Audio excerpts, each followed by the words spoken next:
ৰঙা চকু দেখুৱাই হাতৰ মুঠি ওপৰলৈ তুলি হিমন্ত বিশ্ব শৰ্মা তুমি অসমৰ আটাইতকৈ ২ নম্বৰী মানুহ বুলি ক'ব পৰা মানুহ কেৱল মইয়া। নিশ্চয় আপোনালোকে জানে, দেখিছে নাই কিতাপত চাইনে নাচায়? মোৰ এই দমদাৰ কথাবিলাক চাইনে নাচায়? আপোনালোকৰ আগত যে দমত কথা কোৱা এনেকুৱা নহয়, হিমন্ত কেনেকে এনেকে ঘূৰাই থাকো এনেকে বুজিছেনে নাই? হা ইয়াততো চব টিভি আছে, চবৰ সন্মুখতে কৈ আছো, হিমন্তই দেখিব, হিমন্ত বিশ্ব শৰ্মাইও দেখিব, হিমন্ত কেনেকে এনেকে ঘূৰাই থাকো, বুজিছে নাই? বুজিছে? আৰু বেছি কথা নকওঁ, বসুন্ধৰা আঁচনিত আপোনালোকৰ কাকো মাটি দিয়া নাই, দিছে নেকি? ডিনিপুৰক লাগিব বুলি কাকো মাটি পট্টা দিয়া নাই, দিছে নেকি? নাই দিয়া। হিমন্ত বিশ্ব শৰ্মাক ব্ৰহ্মপুত্ৰলৈ দলিয়াই যিদিনা পেলাম, যিদিনা পেলাম ২০২৬ চনত চাচা আৰু মামা, চাচাৰ কোনোবা বন্ধু আছে নেকি আকৌ চাচা? মই আকৌ চাচাকো দেখিব নোৱাৰো দেই, হিমন্ত বিশ্ব শৰ্মাৰ সমানেই মই বেয়া পাওঁ আকৌ চাচা, জানে নাই?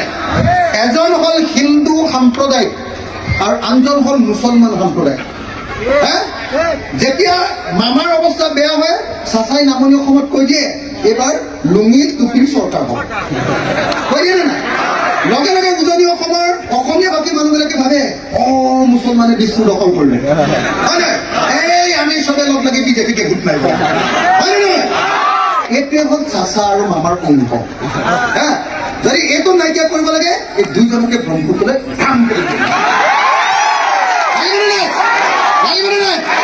অসম বিধানসভাত ৰঙা চকু দেখুৱাই হাতৰ মুঠি ওপৰলৈ তুলি হিমন্ত বিশ্ব শৰ্মা তুমি অসমৰ আটাইতকৈ ২ নম্বৰী মানুহ বুলি ক'ব পৰা মানুহ কেৱল মইয়া। নিশ্চয় আপোনালোকে জানে, দেখিছে নাই কিতাপত চাইনে নাচায়? মোৰ এই দমদাৰ কথাবিলাক চাইনে নাচায়? আপোনালোকৰ আগত যে দমত কথা কোৱা এনেকুৱা নহয়, হিমন্ত কেনেকে এনেকে ঘূৰাই থাকো এনেকে ঘূৰাই থাকো, বুজিছেনে নাই? ইয়াততো চব টিভি আছে, চবৰ সন্মুখতে কৈ আছো, হিমন্তই দেখিব, হিমন্ত বিশ্ব শৰ্মাইও দেখিব, হিমন্ত কেনেকে এনেকে ঘূৰাই থাকো, বুজিছে নাই? বুজিছে?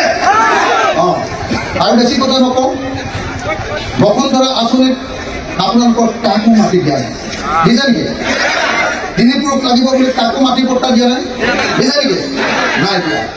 হিমন্ত বিশ্ব শৰ্মাক ব্ৰহ্মপুত্ৰলৈ দলিয়াই যিদিনা পেলাম,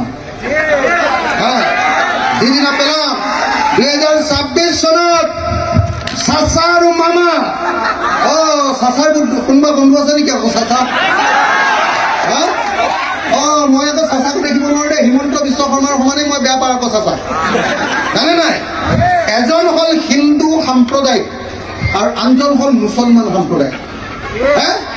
যেতিয়া মামাৰ অৱস্থা বেয়া হয়, চাচাই নামনি অসমত কৈ দিয়ে এইবাৰ লুঙি টুপিৰ চৰকাৰ হ'ব, কৈ দিয়ে নাই?